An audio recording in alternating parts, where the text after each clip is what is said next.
Hi, and welcome to this week's episode of Come to Find Out. This week we have Chad from Legacy Smokehouse with us.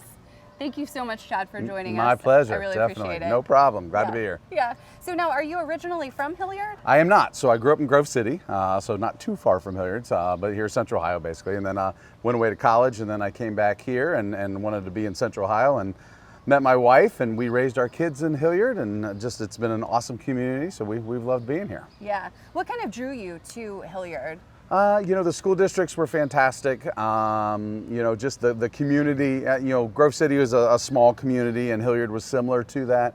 My wife had lived here prior to us getting together, so that kind of helped a little bit. But yeah, once we got together and stuff, I was just like, yeah, this is a great place to stay and raise our kids. And so we had super positive experiences at all levels of schools, elementary, middle, high school.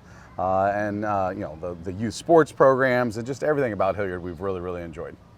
Perfect. I love it. I love it. So Legacy Smokehouse, tell me a little bit about that. Like, how did you come up with that? Okay. And, was this kind of a dream of yours forever? Yeah, so, something that, me and two of my best friends, we had been talking about doing a restaurant forever and ever. And so, 8 years ago, my daughter passed away. So I'm sorry if we get a little sad on here. So she passed away from an asthma attack.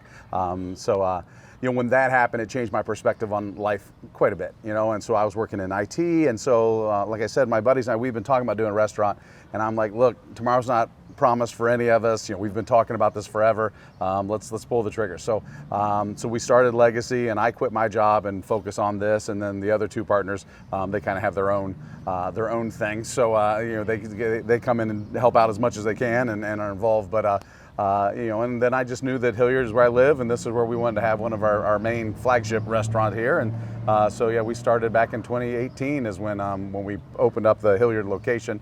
We started as a food truck and just kind of grew. Had some spaces around town, but while we were building out the Hilliard spot, but this is where we landed, and we love it here, right? It's been a great community for us to have a restaurant and business in. Nice. Yeah, I love it because it's just right down here. In Downtown Hilliard, so not too far from here. Yeah, for sure. And then you guys have a location here inside Crooked Can. We do, yeah. So we also opened, literally a month after the pandemic hit, we opened up, Crooked Can opened, and we have a taco place in here called Two Step Tacos. And so that's been a great spot for us to, kind of expand and serve the community over here. Legacy, we actually got hit with a fire back in 2021. So it took like a year and a half for us to go through renovation. So while that was down, we had our smokers here at Crooked Can, and the ownership and everybody here at Crooked Can has been phenomenal to work with and let us put our smokers behind here. And so we kind of kept going, doing catering and running Two Step Taco here. So it's been a great spot for us to continue serving the community while we were rebuilding over at Legacy. Yeah. I love it. Yeah. So as you can see up from my shirt, it says shift happens. It does. So we were talking earlier, and he is kind of shifting gears. Yeah. So I know you guys are kind of stepping out of this location. We are. What are your big plans now? Yeah, so it's bittersweet. Like I said, we've loved the relationship we've had with Crooked Can. But right now we are going to be pulling out Two Step Tacos. We'll be leaving Crooked Can probably in August or September. We haven't figured out the exact date yet. And so we're going to focus on Legacy. So we have reopened now since the fire. So we've reopened. So we have Legacy upstairs. We have a rooftop bourbon bar now called Rick House 41. Wow. And so it's a really cool spot. So we're going to focus on that and just make sure that everything is perfect with that.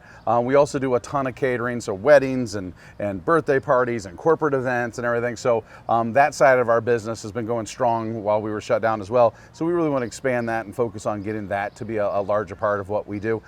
So we are going to be pulling out of here, which is very bittersweet because we've really enjoyed being here. But it's going to allow us to focus all of our energies over there and just kind of make Legacy blow up even more. So I love it. Yeah. I love it. Now, I love your tacos. Are you going to still we are. offer those Yeah, there? so the entire Crooked Can, the entire Two Step Taco menu will be implemented over there. So people, if they still want to get their tacos, just come on down there and get that along with the original classic Legacy Smokehouse menu. But we're also expanding. We're going to be having barbecue flatbreads. We're going to be doing like a chilled smoked turkey club sandwiches.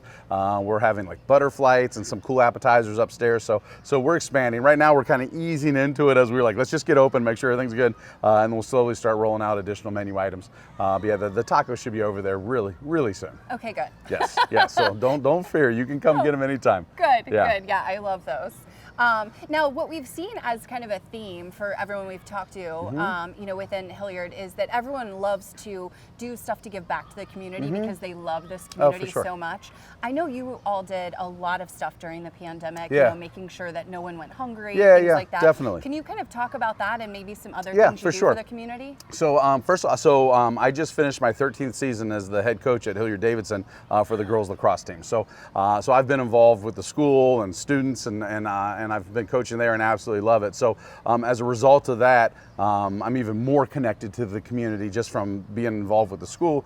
And so, you know, when we opened our business here, you know, I wanted to make sure that we did as much to help the community out as possible. So it's funny, if you walk in there, a lot of my staff are my players and my athletes from the team. So it's kind of cool to see. And then so, you know, we employ a lot of the young people in the community. A lot of them this is their first job ever. So it's kind of nice to kind of get them into the workforce and see how things are, and they seem to enjoy it. So we have very little turnover. Like once somebody gets in, it's usually like I say goodbye to them when they leave for college, and that's it. So and then they try to come back in the summer. So so we employ a lot of the young people in the community.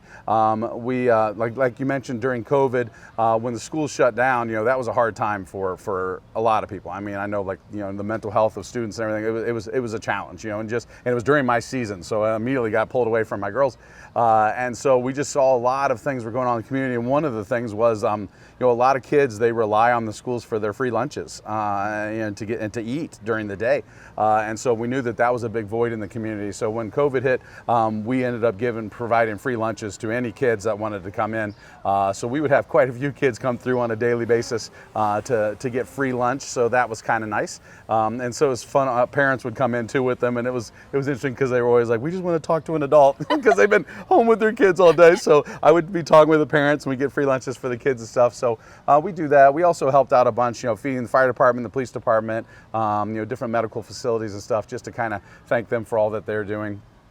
We donate to a lot of different charities around town and try to help feed the sports teams during their season, you know, when their athletes need meals before games and stuff. So it is really important to us that we're not just a restaurant. We are an active member of this community and doing everything that we can to support all aspects of the community. So I think we've been fairly successful, but we're going to keep trying in any way we can to improve that as well.